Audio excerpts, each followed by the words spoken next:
صلی اللہ تعالی علیہ وسلم، اے خانہ کعبہ تو پناہ گاہ بشر ہے، اے خانہ کعبہ تو پناہ گاہ بشر ہے، تو عظمت اسلام ہے، اللہ کا گھر ہے۔ تعمیر تیری کی ہے خلیل و زبی نے، تعمیر تیری کی ہے خلیل و زبی نے، تو رحمت کونین کا منظور نظر ہے، تو رحمت کونین کا منظور نظر ہے۔ اور عظمت پہ تصدق تیرے ہر دل مومن، عظمت پہ تصدق تیرے ہر دل مومن، یہ تیرا تصدق ہے کہ تو امن کا گھر ہے۔ اور حاجی آؤ شہنشاہ کا روزہ دیکھو، حاجی آؤ شہنشاہ کا روزہ دیکھو، کعبہ تو دیکھ چکے، کعبے کا کعبہ دیکھو۔ حضرات محترم کی آیت کریمہ کو میں نے تلاوت کیا، رب قدیر ارشاد فرماتا ہے ان اولا بیت وضع للناس الذی ببکۃ مبارک وہدی للعالمین، بے شک دنیا میں پہلا گھر جو اللہ کی عبادت کے لیے مقرر کیا گیا وہ خانہ کعبہ ہے، اور وہ مکہ کے اندر ہے، اور وہ رحمت والا ہے، برکت والا ہے، وہ رحمت کا سر چشمہ ہے۔ مکہ معظمہ کو ام القری، سید البلاد اور بلد امین بھی کہا جاتا ہے۔ یہی وہ مقدس شہر ہے کہ جو رحمت الہی قیامت تک کے لیے رحمت الہی کا مرکز بننے کا اسے شرف حاصل ہوا۔ یہی وہ باعظمت شہر ہے جہاں آقا کریم صلی اللہ علیہ وسلم کی ولادت باسعادت ہوئی۔ مکہ معظمہ وہ عظمت والا شہر ہے جہاں جس زمین نے 53 سال تک میرے محبوب علیہ السلام کے قدموں کے بوسے کیے، وہ مکہ ایسا عظمت والا شہر ہے جہاں تمام انبیاء کرام اس شہر کی زیارت کے لیے آتے تھے، اور یہی وہ عظمت والا شہر ہے جہاں حضرت ابراہیم علیہ السلام تشریف لائے۔ یہی وہ مقدس شہر ہے جہاں حضرت اسماعیل علیہ السلام سیرخانی کے عالم میں آپ نے زمین پر ایریا لگائی، ایریا رگڑی، اللہ تعالیٰ نے زمزم کا چشمہ جاری کروا دیا۔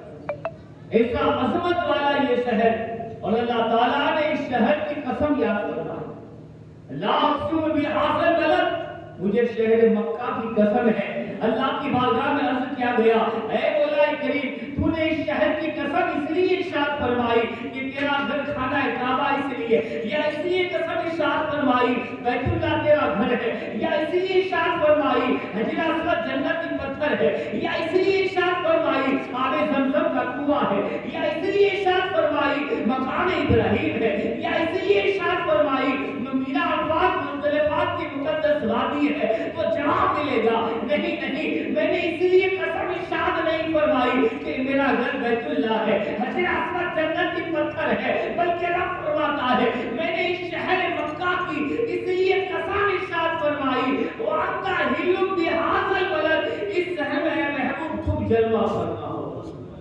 اس شہر کی مقدس گلیوں نے 53 سال تک میرے محبوب کے قدموں کے وہ سے لینے کا شرف حاصل کیا، اسی لیے یہ شہر سارے شہروں میں عظمت والا شہر اپنے بنا دیا۔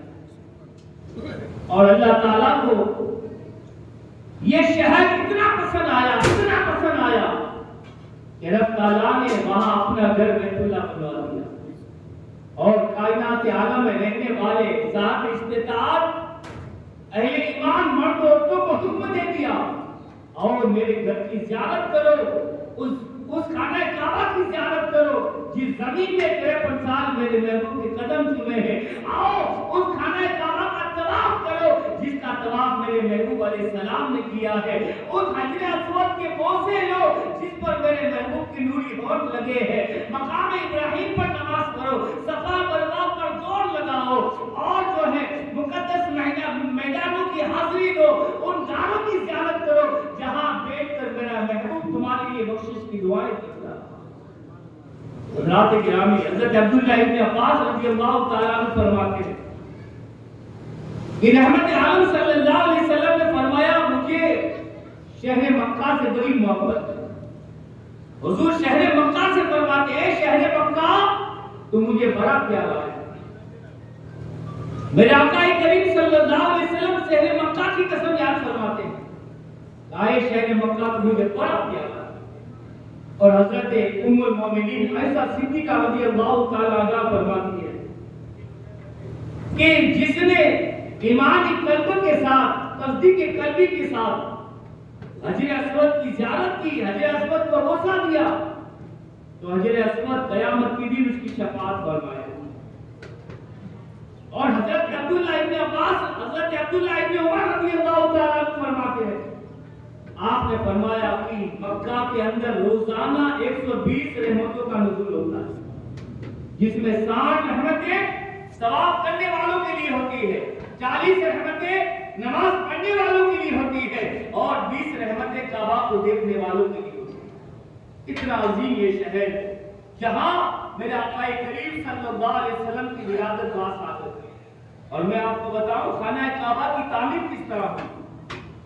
سب سے پہلے خانہ کعبہ کی تعمیر فرشتوں نے فرمائی اور اس کے بعد جب تعمیر مکمل ہو گئی تو فرشتوں نے خانہ کعبہ کا طواف کیا. پھر جب اللہ تعالیٰ نے آدم علیہ السلام کو پیدا کیا آپ جنت سے زمین پر آئے آپ نے خانہ کعبہ کی تعمیر فرمائی کعبے کا طواف کیا. پھر لمبا زمانہ گزر گیا نوح علیہ السلام کا زمانہ آیا طوفان زوروں کا آیا اس میں خانہ کعبہ جو جگہ پر تھا اس کا نشان وہاں باقی تھا. لیکن جب 400 سال کے بعد حضرت ابراہیم علیہ السلام کا زمانہ آیا تو ابراہیم علیہ السلام اپنے بیٹے اسماعیل علیہ السلام کے ساتھ خانہ کعبہ کی تعمیر کا کام شروع کر گئے. اسماعیل علیہ السلام پتھر آپ کو دیتے ہیں اور ابراہیم علیہ السلام کعبے کی تعمیر کا کام کرتے ہیں.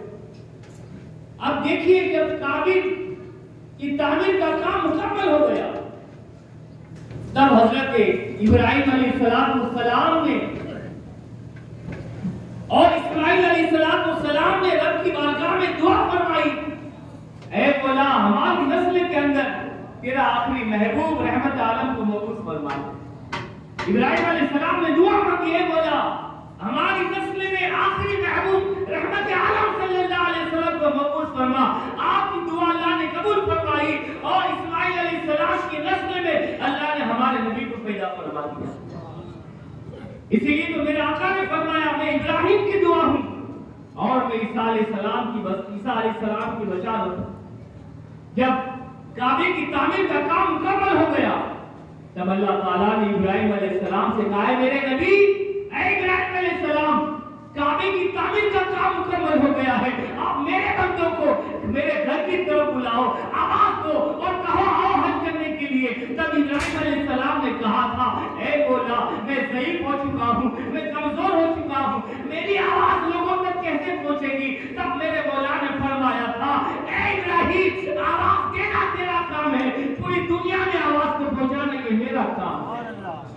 ابراہیم علیہ السلام کوئی ابو قبیس پر پہنچتے ہیں آپ صدا لگاتے ہیں آواز دیتے ہیں اے لوگوں اللہ کی گھر کی طرف آؤ حج کے لیے آؤ. حضرت ابراہیم علیہ السلام نے لوگوں کو آواز دیا جن لوگوں نے ابراہیم علیہ السلام کی آواز پر لبیک کہا جس نے ایک مرتبہ لبیک کہا ہوگا اللہ اسے ایک بار حج کی سعادت حاصل کروائے گا. جس نے 2 مرتبہ لبیک کہا ہوگا اللہ اسے 2 مرتبہ حج کی سعادت حاصل کروائے گا اور جس نے 3 مرتبہ کہا ہوگا اللہ اسے 3 مرتبہ حج کی سعادت حاصل کروائے گا. اتنا عظمت والا یہ شہر ہے جہاں دن رات رحمت خداوندی کی برسات برستی جہاں انواری انواریں وہ ایسا شہر ہے کہ اس شہر پہ آپ نے ایک مرتبہ درود پڑھا اللہ 1 لاکھ درود پڑھنے کا ثواب عطا فرماتا ہے. ایک نماز آپ نے پڑھی 1 لاکھ نماز پڑھنے کا ثواب آپ کو اللہ عطا فرما دیتا ہے. کعبے کا طواف کیا صفا مروا کی دوڑ لگائی مکہ شہر میں کیا ہے ادھر جانا ادھر جانا طواف کرنا کعبے جو ہے صفا مروا کی صحیح کرنا اور اس کے بعد حج کا دن آتا ہے مینا کے حج میں داخل ہوتے ہیں حجاج کرام وہاں کی رحمتوں کو لوٹتے ہیں اور اس کے بعد عرفات کے میدان میں عزیز دیتے ہیں، عرفات کے میدان میں پہنچ جاتے ہیں، وہاں ان کا حج ہو جاتا ہے۔ رات کو مزدلفہ میں جاتے ہیں، وہاں ہماری الہی کی برسات ہوتی، وہاں کنکریاں چنتے ہیں، اور دوسرے دن پھر حجاج کرام رمی جمع کرتے، یعنی شیطان کو کنکری مارتے ہیں، اس کے بعد منڈن کرواتے ہیں، ان کا حج ہو جاتا ہے۔ حج کی سعادتیں حاصل کرنے کے بعد ہر عاشق کی یہ تمنا ہوتی ہے میں اپنی آنکھوں سے حضور کا روزہ دیکھوں۔ ہر انسان کی یہ خواہش ہے کہ زندگی میں ایک مرتبہ اس آقا کریم صلی اللہ علیہ وسلم کے روزہ اقدس کی زیارت کر لوں، اللہ نے جن کے صدقے میں ساری کائنات کو پیدا فرمایا۔ ہر عاشق کی تمنا ہوتی ہے میں ایک بار آقا کریم صلی اللہ علیہ وسلم کے روزے کی زیارت کر لوں۔ اور حضرات گرامی اسی لیے حسن رضا کا فرماتے ہیں کہ آپ ہر عاشق کی تمنا ہوتی ہے کہ میں ایک مرتبہ آقا کریم صلی اللہ علیہ وسلم کے روزے کی زیارت کر لوں۔ اور جب عاشق رسول آقا کے روزے کے قریب پہنچتا ہے، سنہری چالیاں سامنے ہوتی ہے تو حضرات گرامی رونے لگتا ہے۔ اب جب وہاں روتا ہے، دنیا میں اگر کوئی روتا ہے، ایک انسان ہے یہاں ہمارے پاس اگر کوئی روتا ہو تو ہم اس کو پوچھتے ہیں تیرے رونے کی وجہ کیا ہے، تیرے رونے کا سبب کیا ہے، تجھے کس نے ستایا، کیوں رو رہا ہے، ہم اس کو تسلی دیتے ہیں۔ لیکن ایک رونے والا سنہری چالیوں کے سامنے پہنچ کر روتا ہے، ہم اس کو تسلی نہیں دیتے ہیں، اس پر ہم شفقت کا ہاتھ نہیں پھیراتے ہیں کہ تیری رونے کی وجہ کیا ہے۔ جب رونے والا حضور کی سنہری چالیوں کے سامنے روتا ہے تو ہم بھی حضور کے سامنے ہاتھ پھیرا کر خیرات مانگتے ہیں، یا رسول اللہ آپ نے جس طرح اس کو رونے کی خیرات عطا فرمائی ہے، آقا ہمیں بھی اپنے اس میں رونے کی خیرات عطا فرمائے۔ یہ شہر مدینہ دن رات رحمت خدا بندی کی برسات ہوتی ہے۔ میں آپ کو بتاؤں امام مالک رضی اللہ تعالیٰ بہت بڑے محدث تھے، بہت بڑے حدیث کے امام تھے۔ آپ ایک مرتبہ مدینہ کی گلیوں سے گزر رہے ہیں، چلتے چلتے مدینہ کی ایک سرحد آئی، دیوار آئی۔ امام مالک رضی اللہ تعالیٰ عنہ نے مدینے کی دیوار کو ہاتھ لگا کر چوم لیا، بوسہ دیا، چومنے لگ گئے۔ کسی نے پوچھا اے امام مالک آپ شریعت کے امام ہو، حدیث کے امام ہو، آپ دیوار کو چوم رہے ہو، دیوار کو بوسہ دے رہے ہو، لوگ کیا کہیں گے؟ ایک امام ہو کر دیوار کو چوم رہا ہے، دیوار کو بوسہ دے رہا ہے۔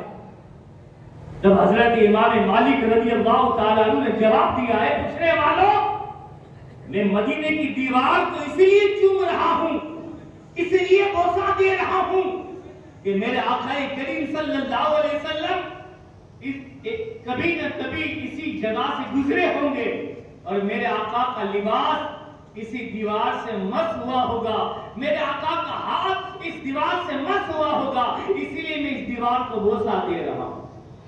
پوچھنے والے نے کہا امام مالک آقا کریم صلی اللہ علیہ وسلم جب چلتے تھے تو حضور اکرم صلی اللہ علیہ وسلم دیوار سے ٹیک لگا کے نہیں چلتے تھے، بلکہ ہمارے آقا بھی زمین پر دیوار سے دور ہو کر کنارے پر نہیں بلکہ بیچ میں چلتے تھے۔ آپ نے فرمایا اچھی بات ہے، میں نے اسی لیے چنا کہ جب میں اسی دیوار سے گزر رہا تھا تو آقا کریم صلی اللہ علیہ وسلم اسی دیوار سے گزرے ہوں گے، میرے آقا کی نظر دیوار پر پڑی ہوگی، اسی لیے میں اس دیوار کو بوسہ دے رہا ہوں۔ پوچھنے والے نے پوچھا اے امام مالک حضور اکرم صلی اللہ علیہ وسلم جب چلتے تھے تو نگاہیں نیچی کر کر چلتے تھے اور ان کی نگاہیں اوپر نہیں ہوتی تھی، نگاہیں نیچی ہوتی تھی۔ جب نگاہیں نیچی ہوتی تھی تو دیوار کو دیکھنے کا سوال ہی کہاں ہے، حضور نے دیوار کو نہیں دیکھا ہوگا۔ تب امام مالک فرماتے ہیں اے پوچھنے والوں سنو، جب آقا کریم صلی اللہ علیہ وسلم اس دیوار کے قریب سے گزرے ہوں گے. تم مانتے ہو کہ حضور کا ہاتھ اس دیوار پر نہیں لگا ہوگا. میں یہ بھی مانتا ہوں کہ میرے آقا اس دیوار کے قریب سے گزرے ہوں گے. میرے آقا نے دیوار کو نہیں دیکھا ہوگا, لیکن یہ تو تمہیں ماننا پڑے گا جب میرے آقا اس دیوار کے قریب سے گزرے ہوں گے. میرے آقا نے تو دیوار کو نہیں دیکھا ہوگا, لیکن تمہیں یہ تو ماننا پڑے گا کہ دیوار نے تو میرے آقا کو دیکھا ہوگا. دیوار نے تو میرے آقا کے چہرے کی زیارت کی ہوگی, اسی لیے میں اس دیوار کا بوسہ دے رہا ہوں.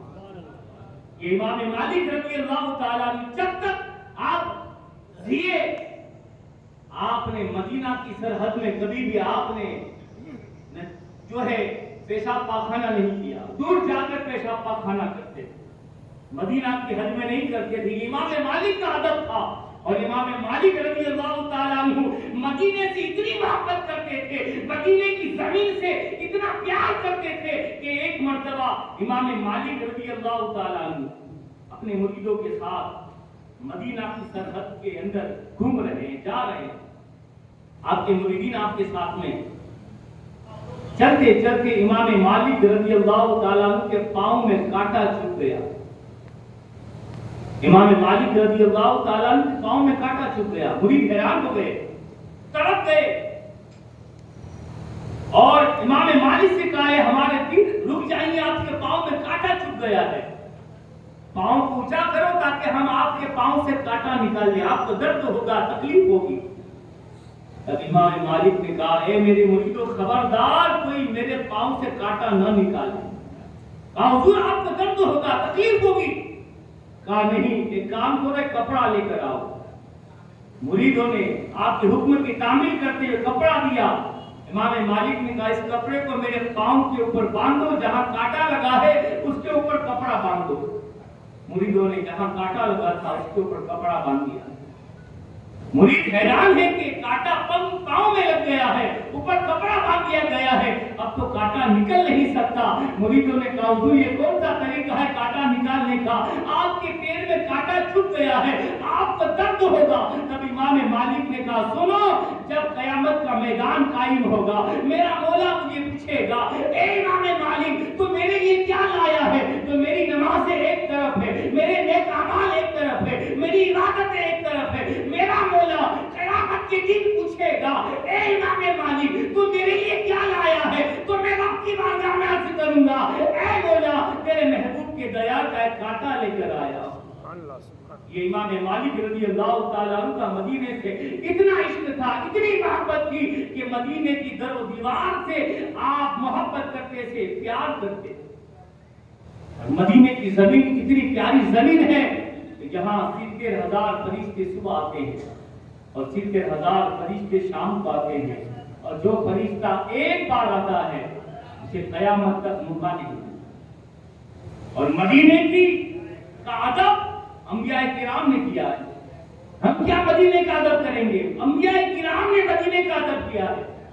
حضرت سلیمان علیہ السلام اللہ کے نبی ہیں, آپ تخت لے کر اڑ رہے ہیں, آپ کے تخت میں انبیاء بھی ہے, جنات بھی ہے, سب علماء بھی ہے, اولیاء بھی ہے, سب آپ کے تخت میں جلوہ کرے. تخت اڑ رہا ہے, ایک مرتبہ تخت اڑ رہا ہے, سارے لوگ اندر بیٹھے ہیں. اچانک سلیمان علیہ السلام نے تخت کو حکم دیا, ایک تخت نیچے اتر, تخت کو نیچے اترنے کا حکم دیا, تخت نیچے اتارا گیا. حضرت سلیمان علیہ السلام نے جتنے اس تخت میں سوار تھے آپ نے حکم دیا سب نیچے اترو. انبیاء بھی ہے, علماء بھی ہے, اولیاء بھی ہے, سب اس تخت میں کہا نیچے اترو, پیدل چلو. سارے کے سارے تخت سے نیچے اترے اور سب پیدل چلنے لگے. سنسان زمین ہے, پتھریلی زمین ہے, جنگل و بیابان والی زمین ہے. سلیمان علیہ السلام بھی پیدل چل رہے ہیں, دوسرے انبیاء بھی پیدل چل رہے ہیں, اولیاء بھی پیدل چل رہے ہیں, سب پیدل چلنے لگے. تھوڑی دیر کے بعد جب پیدل چلے اس کے بعد آپ نے حکم دیا آپ تخت پر سوار ہو جاؤ. سارے لوگ تخت پر بیٹھ گئے, تخت اڑنے لگ گیا. جب تخت اڑنے لگا تب حضرت سلیمان علیہ السلام سے کسی نے پوچھا اے اللہ کے نبی, اے سلیمان علیہ السلام یہ بات ہماری سمجھ میں نہیں آئی, ہمارا تخت تخت اڑ رہا ہے، سب اندر بیٹھے ہیں، اور آپ نے اچانک حکم دیا تخت کے نیچے اترا، اور پھر آپ نے کہا سب پیدل چلو، آپ بھی پیدل چلے، ہم بھی پیدل چلے۔ اے سلیمان علیہ السلام، اس زمین کا اتنا ادب کیوں؟ پیدل اس زمین پر چل رہے ہیں، اس کی وجہ کیا ہے؟ سلیمان علیہ السلام میرے آقا کے 1000 سال پہلے ان کا زمانہ ہے۔ حضور اکرم صلی اللہ علیہ وسلم سلیمان علیہ السلام کے زمانے سے 1000 سال کے بعد اس دنیا میں جلوہ گر ہونے والے ہیں۔ میرے آقا 1000 سال کے بعد تشریف لانے والے ہیں، لیکن 1000 سال پہلے سلیمان علیہ السلام سے کسی نے پوچھا تھا، اے سلیمان علیہ السلام، اس زمین کا اتنا ادب کیوں کر رہے ہیں؟ تو سلیمان علیہ السلام نے فرمایا تھا، اے لوگوں سنو، ابھی تو یہ سنسان زمین ہے، ابھی تو یہ پتھریلی زمین ہے، سنو، میں اس زمین کا ادب اس لیے کر رہا ہوں، ایک وقت آئے گا یہاں ایک شہر آباد ہوگا، اس شہر کا نام شہر مدینہ ہوگا، اس شہر کا نام شہر مدینہ ہوگا۔ ایک وقت آئے گا یہاں اللہ کے آخری نبی صلی اللہ علیہ وسلم قیام فرمائیں گے، اور اسی جگہ پر ان کا مزار پرانوار بنایا جائے گا۔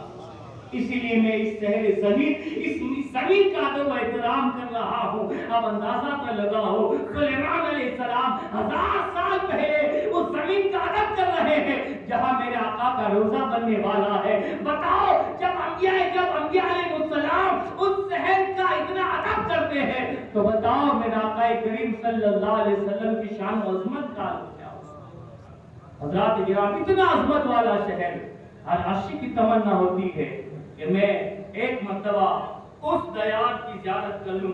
حضرات گرامی، کتنا پیارا شہر اللہ تعالیٰ نے جو ہے بنایا ہے، اور صاحب استطاعت جس کو کیا ہے، اللہ تعالیٰ عمر میں ایک بار اس گھر کی ہمیں زیارت نصیب فرمائے، اور جس نے استطاعت ہونے کے باوجود بھی حج نہیں کیا، حضرت مولا کائنات فرماتے ہیں کہ حضور نے فرمایا جس نے استطاعت ہونے کے باوجود حج نہیں کیا، تو مولا علی فرماتے ہیں کہ حضور نے فرمایا یا تو یہودی ہو کر مرے یا نصارہ ہو کر مرے، یعنی اللہ نے اس کو استطاعت دی حج نہ کرے۔